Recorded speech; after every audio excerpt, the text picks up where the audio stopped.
What drives a person to seek escape in addiction? Is it simply a question of weakness or moral failure? Or is there something deeper, something hidden within the human psyche, that fuels this struggle?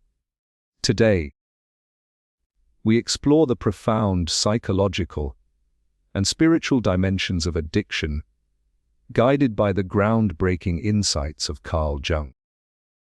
We will uncover how addiction is not just about substance use, but a complex journey marked by a search for meaning, a battle with inner silence, and ultimately, the possibility of transformation and wholeness. Join me as we delve into the mysteries behind addiction and the path to healing that lies beyond it. Addiction is not merely a craving for a substance. It is a misplaced quest for meaning. It is the soul's silent scream for a spiritual connection that the material world cannot fulfill. This profound insight, rooted in Carl Jung's psychological and spiritual philosophy, challenges the shallow view that addiction is simply about pleasure, habit, or weakness. In Jungian terms, addiction often arises when a person is disconnected from their deeper self, from their purpose, and from the sacred dimensions of life that bring real fulfillment. In today's world, we are surrounded by noise, speed, and consumption. Many are overexposed to stimuli, yet undernourished in spirit. When the natural drive toward wholeness, transcendence, and inner peace is ignored or blocked, the human psyche searches for a substitute. This substitute can take the form of alcohol, drugs, compulsive behaviors, or toxic relationships. Anything that gives a momentary illusion of completeness, even if it brings destruction in the long run.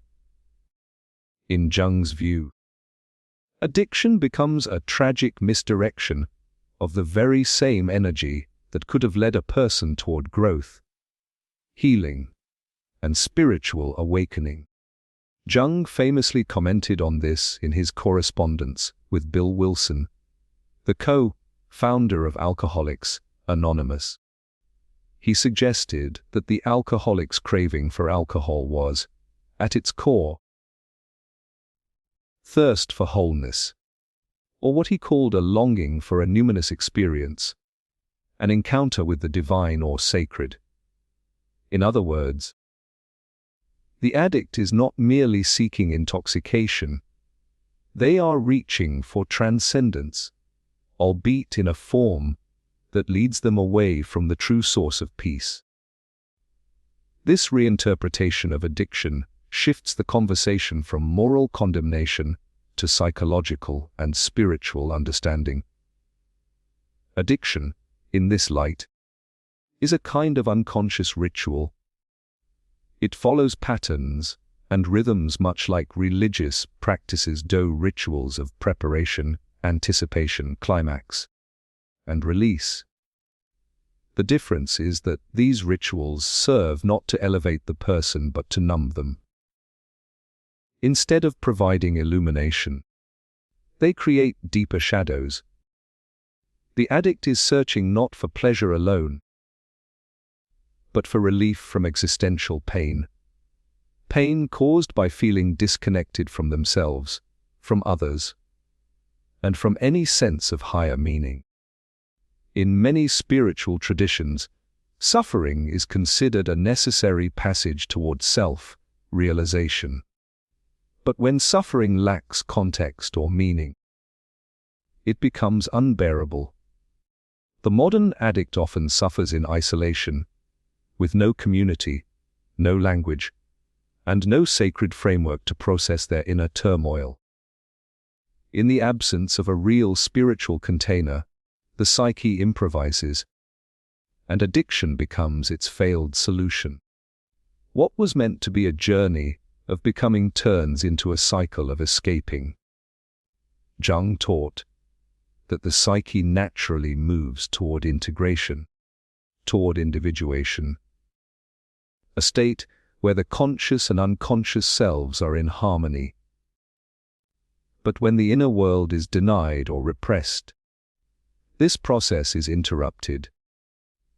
The energy that should lead a person toward their deeper self becomes fragmented, distorted, and redirected into compulsive behavior. Addiction is thus a distorted response to a sacred inner impulse that has not found a healthy expression. This understanding opens the door to a more compassionate and effective response to addiction. It suggests that healing must involve not just behavioral change or detoxification, but a profound spiritual realignment. The addict must rediscover a relationship with something greater than the self, be it God, nature, community, or an inner sense of purpose. Until this deeper hunger is acknowledged and addressed, the craving will persist, no matter how many times the person tries to stop. Modern therapeutic approaches are beginning to rediscover what ancient traditions already knew: that the human being is not just a physical or mental entity, but a spiritual one. And when that spiritual core is neglected, suffering follows. The addict is not wrong to seek transcendence. They are simply looking for it in the wrong place.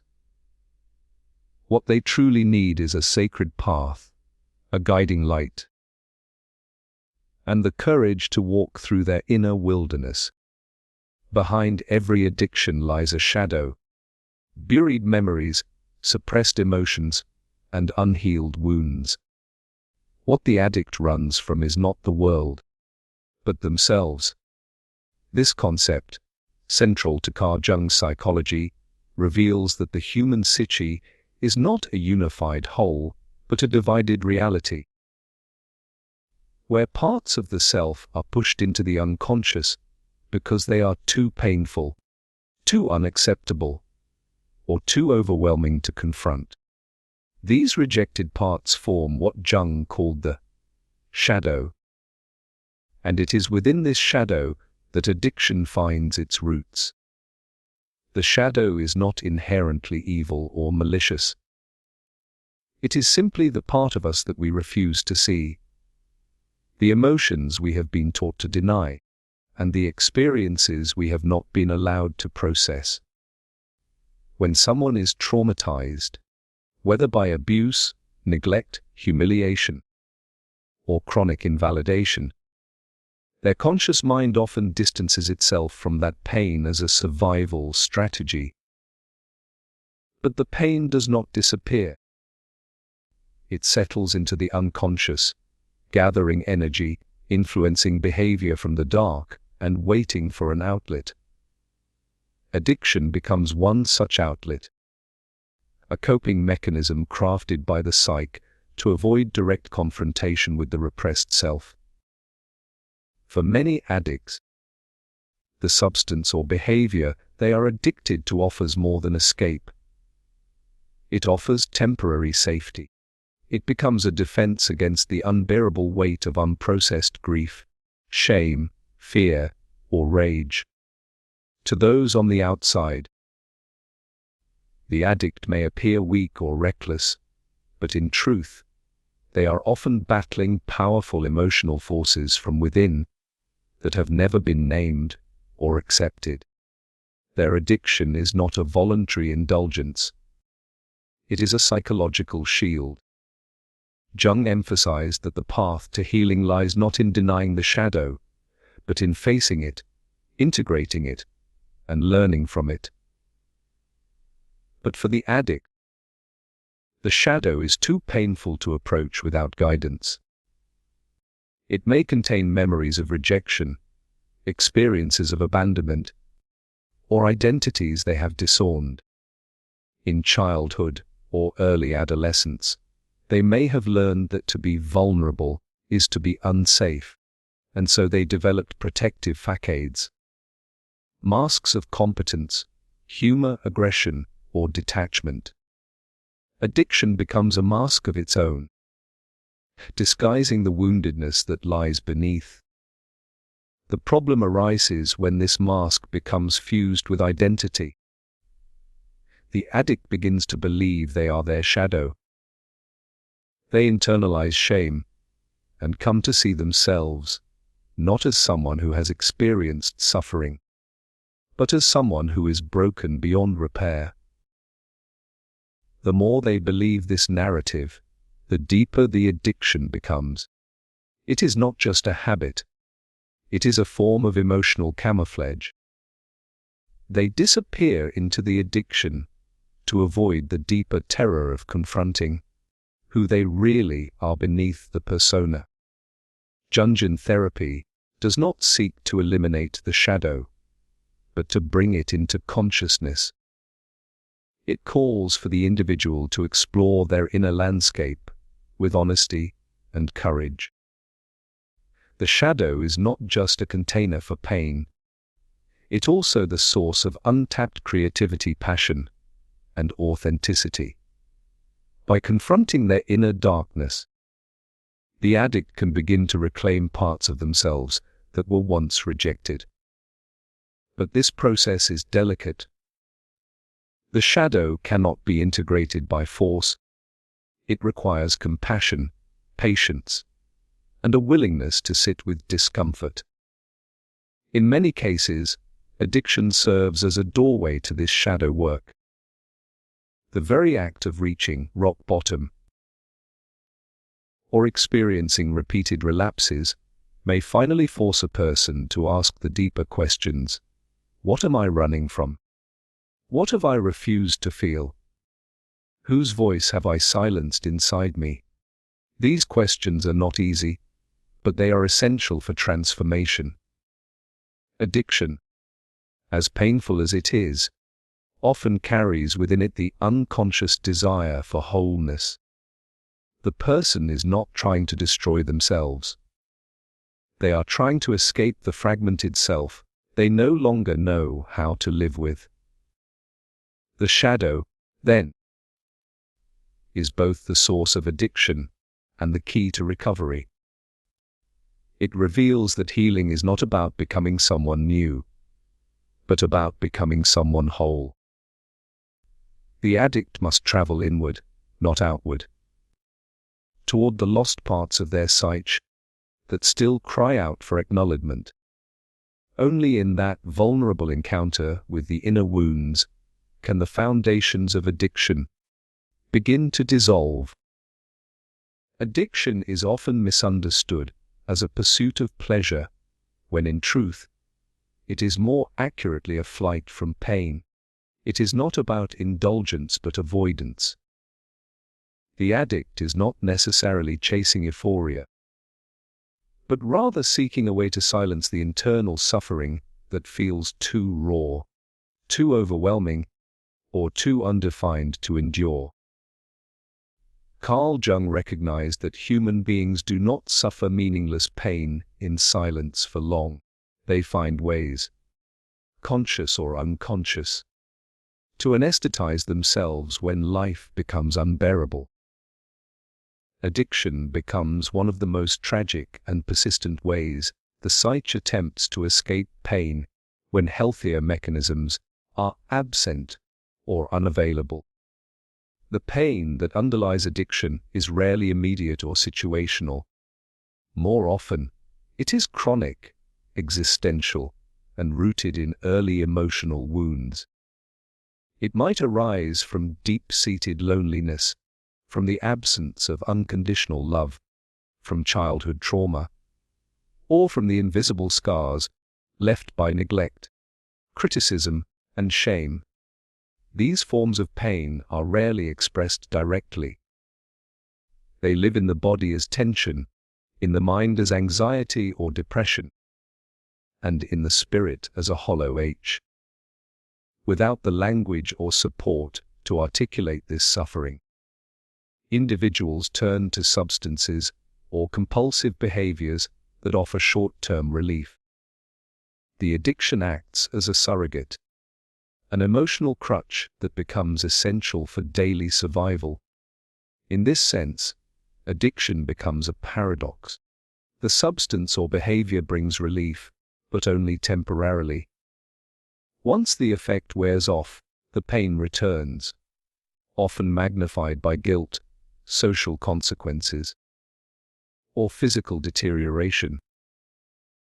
And yet the person returns to it again and again, not because they do not know the consequences, but because the alternative, facing the original pain head-on, seems unbearable.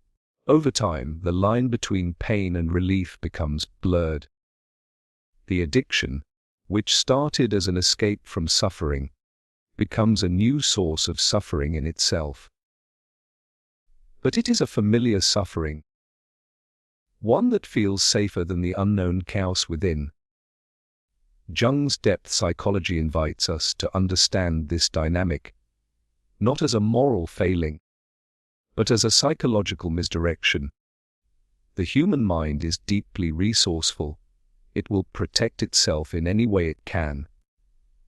If a child is repeatedly invalidated, ignored or abused, their psyche learns to protect them by numbing sensation, detaching from emotions, or seeking out external forms of comfort. In adulthood, these protective mechanisms evolve into patterns, and in the absence of conscious awareness or healing, those patterns harden into addiction. Thus, the addict is not weak but wounded, not selfish but self-preserving in the only way they have known. This also helps explain why logic and reasoning rarely succeed in helping someone overcome addiction. You cannot reason someone out of pain they have never been helped to name. You cannot shame someone into wholeness. To tell an addict to just stop is to misunderstand the nature of their pain and the psychological function the addiction is serving. The real issue is not the addiction itself, but the emotional void it is attempting to fill. The substance or behavior is merely a symptom. The real wound is buried deeper, and it calls not for judgment, but for compassion, understanding, and careful excavation. This is why Jung believed that healing from addiction requires more than physical sobriety or behavioral control. It requires inner transformation. The addict must be helped to reconnect with the pain they have been avoiding, not to be overwhelmed by it, but to understand it, to express it, and to eventually integrate it into their story. This process is neither quick nor linear. It often involves deep grief, the confrontation of long-forgotten memories, and the dismantling of protective identities.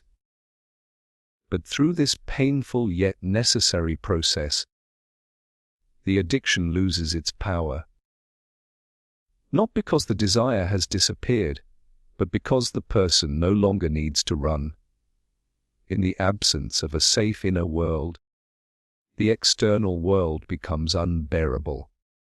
Addiction becomes the shelter, the hiding place from emotions that were once too much to hold. But the tragedy is that this shelter eventually collapses inward.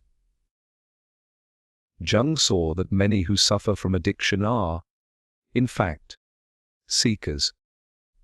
People with deep emotional sensitivity, spiritual hunger, and a longing for truth. What they lack is the map to navigate their inner world. Without this map, they settle for escape. They numb their bodies because they cannot trust their minds. They reach for the drug, the drink, or the compulsion, because it gives them a sense of control when their internal reality feels chaotic and fractured. The substitute for real pain is never a solution. It is a postponement. The longer the pain is avoided, the more tightly it grips the soul. Addiction becomes a loop. offering momentary respite from a deeper agony that remains unhealed and misunderstood. The experience of silence, its absence, its distortion, and its artificial simulation, plays a profound role in the psychology of addiction. To the casual observer, silence is a neutral state in the absence of noise or external stimuli. But for many addicts, silence is something else entirely. It is both the threat and the promise, the condition they fear, and the state they secretly long for. Carl Jung's insights into the human psyche offer a deeper understanding of how silence, or rather the lack of true inner silence, contributes to the addictive cycle, and how artificial moments of relief mimic the genuine stillness of a healed mind. Addiction often arises in individuals who are internally overwhelmed. Those who live with a constant, unspoken noise inside. This inner noise is composed of shame, guilt, unexpressed emotions, racing thoughts, traumatic echoes, and unmet needs. Silence becomes intolerable not because it is empty, but because in its quiet, everything that has been suppressed begins to emerge. The moment the world becomes still, the mind becomes loud. The addict thus develops an aversion to true silence, not the silence of the outer world, but the internal kind that demands emotional confrontation. What addiction offers is not genuine peace, but a counterfeit version of silence. The drink, the drug, the binge, or the obsessive behavior does not quiet the storm, it muffles it. It creates a temporary illusion of silence, a state in which the pain seems distant, the anxiety subsides, and the inner critic falls mute. This manufactured calm, though fleeting, becomes deeply seductive. It gives the addict a taste of what they imagine silence to be, a place of relief, a pause from suffering, a moment of stillness. The tragedy lies in the fact that this is a distorted version of inner peace, one that is always followed by a louder return of pain. Jung believed that true healing involves a reintegration of the fragmented psyche, and this includes cultivating the capacity to sit in silence with oneself. But for the addict, silence is not yet safe. It is a reminder of what has been avoided. It brings up memories, emotions, and truths that the conscious mind has worked tirelessly to bury. In the absence of inner stillness, the addict reaches for external relief. And the world offers countless distractions and numbing agents, so substances, screens, noise, chaos, and constant motion. All of these serve to prevent the individual from encountering their own inner world. This avoidance becomes habitual. The addict's nervous system learns to associate stimulation with survival. Stillness becomes threatening, and so does vulnerability. The very idea of turning inward without a buffer feels intolerable. This is where addiction intertwines with fear. Not the fear of the world, but the fear of what lives within. The temporary relief offered by addictive behavior is not simply about pleasure. It is about control. In that brief escape, the addict feels mastery over something, even if only for a moment. They control the noise, they mute the inner torment, and they dictate the terms of engagement with their pain. Yet, deep within the addict lies a yearning for true relief, for a silence that is not artificial, not induced by external means, but one that arises from within, a silence rooted in acceptance, integration, and peace. This is the kind of inner stillness that Jung alluded to when he spoke of individuation. The process by which a person becomes whole by acknowledging and integrating all aspects of themselves, including the painful and hidden ones. But to reach this state, the addict must first unlearn their association of silence with danger. In therapeutic settings inspired by Jungian thought, the process often begins by helping the individual to tolerate small moments of silence. Moments where they are invited to observe, rather than suppress, their inner state. Over time, with support and guidance, they learn that silence is not inherently threatening. It can become a place of insight, a gateway to self-awareness, and eventually, a ground for transformation. The addict begins to discern the difference between the deadened silence of numbing and the vibrant silence of presence. One suppresses life, the other invites it. This shift is subtle but profound. The person gradually reclaims their capacity to be with themselves without fleeing. They learn to sit in a room without needing distraction, to feel a feeling without needing to escape, to breathe without tension, and to be present without fear. In this newfound silence, the soul begins to speak. Old wounds surface not to torment, but to heal. The body begins to release what it has held for too long. The psyche, once fragmented by avoidance, starts to cohere. What was once unbearable becomes the very ground of renewal. The addict does not just stop using, they begin to live with themselves in a radically new way. They become able to endure and even cherish the silence they once feared. Addiction, in many ways, is not just a physical or psychological affliction. It is an existential rupture. It is a tearing apart of one's sense of self, a misalignment between who a person is and who they were meant to become. Carl Jung viewed addiction not as a sign of moral failure or weakness, but as a misguided journey toward wholeness. The addict, in Jung's perspective, is someone on a spiritual quest that has lost its direction. Thus, healing from addiction is not merely about abstinence or recovery. It is about the creation of a new identity, one rooted in integration, self-awareness, and the pursuit of meaning. The identity of an addict is often forged in pain, shame, and fragmentation. Many addicts come from backgrounds where emotional expression was stifled, trauma went unacknowledged, and internal contradictions were left unresolved. In such environments, the developing self becomes split.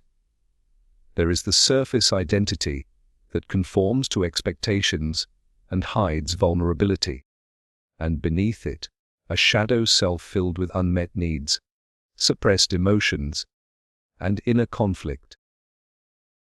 Addiction becomes the bridge between these two selves. A dysfunctional coping mechanism that attempts to reconcile the inner dissonance, but ultimately deepens it. The Jung believed that to truly heal, an individual must confront their shadow. This involves facing the hidden parts of themselves. The rage, the grief, the fear, the guilt that have long been buried. This confrontation is not meant to shame or condemn, but to integrate. The addict must begin the process of accepting their full humanity, including their past failures and pain, without identifying solely with them. The addictive identity says, "I am broken." The integrated self says, "I have been broken. But I am more than that." The transformation of identity involves a deep inner shift. In the addictive state, The self is consumed by the next fix, the next escape, the next relief. Life becomes a cycle of seeking numbness rather than purpose. The self becomes reactive, dependent on external substances or behaviors to regulate internal chaos. But the emergence of a new identity begins when the addict no longer defines themselves by their past or their urges. Instead, they begin to see themselves as someone capable of agency, of choosing, of being present. This process is often painful. As the artificial scaffolding of addiction is removed, the addict is left to face the rawness of life without a buffer. The world feels sharper, emotions more intense, and relationships more complex. But within this vulnerability lies the seed of authenticity. The addict begins to discover parts of themselves that were previously obscuring their resilience, their creativity, their capacity for connection. They start to re-engage with life not as something to endure, but as something to participate in. The emergence of a new identity also involves a redefinition of values. The addict once valued secrecy, escape, and momentary relief. The whole person begins to value honesty, connection, and long-term fulfillment. They begin to ask questions that addiction silenced deadening. Who am I without this behavior? What kind of life do I want to build? What matters to me beyond survival?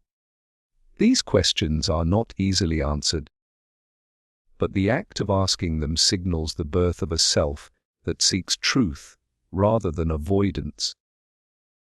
Community plays a crucial role in this transformation. The addict must often step into new environments. Support groups, therapy, spiritual circles, where they are seen not through the lens of stigma, but through the lens of potential.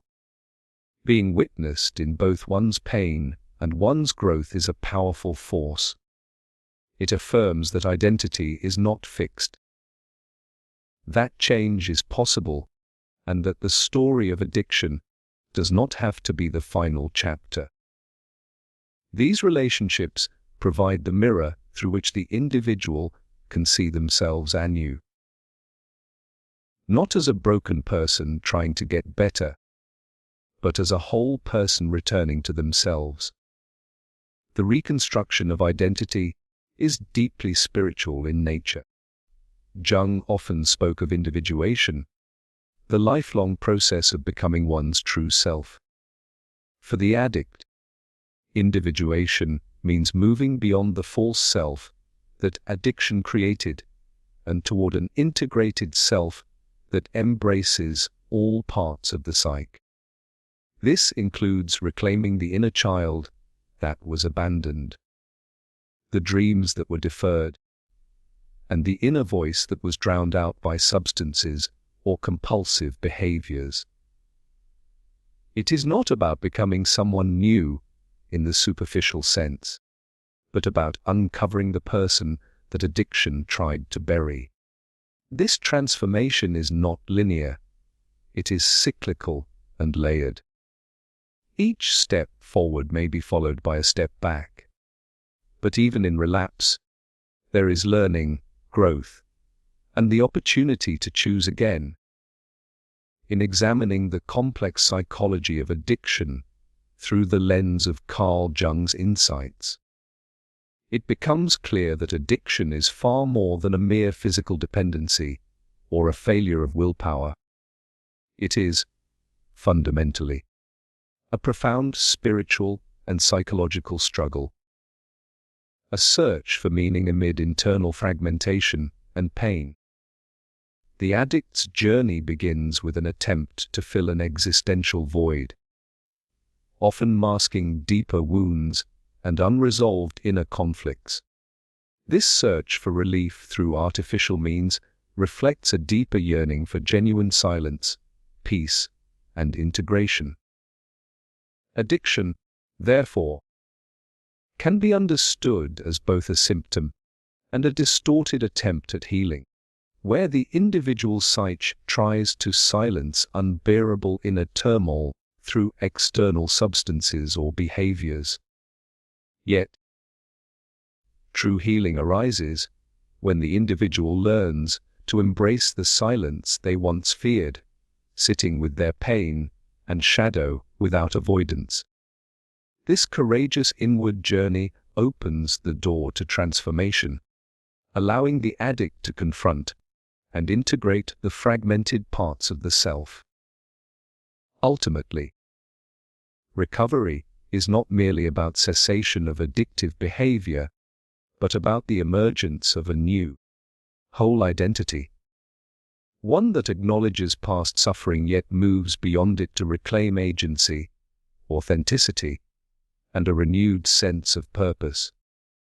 Through self-awareness, acceptance, and connection with others, the individual begins a process of individuation, rediscovering their true self and embarking on a path toward wholeness and meaningful existence.